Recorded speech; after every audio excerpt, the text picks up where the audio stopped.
सोमवार दिनांक 22 जुलै 2024 रोजी सकाळी सांगली शिक्षण संस्थेच्या जवाहर विद्यालय बुधगाव येथे गुरुपौर्णिमेच्या निमित्ताने गुरुपौर्णिमा आणि मातृपूजन असा संयुक्त कार्यक्रम पार पडला।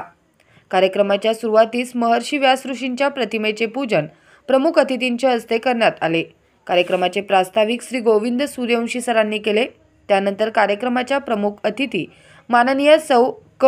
सय्यद मॅडम यांच्या शाळेच्या वतीने मुख्याध्यापक हेमंत जोशी सरांच्या हस्ते शाल, श्रीफळ आणि गुलाब पुष्प देऊन सत्कार करण्यात आला। प्रमुख अतिथींनी आपल्या मनोगतातून विद्यार्थ्यांना आई-वडिलांचा आदर करा, गुरूंचा आदर करा असा संदेश दिला।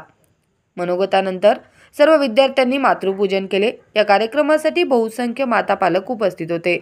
कार्यक्रमाचे सूत्रसंचालन सौ सुजाता वायदंडे मॅडम यांनी केले, तर कार्यक्रमाचे आभार सौ इंद्रायणी पवळ यांनी मानले।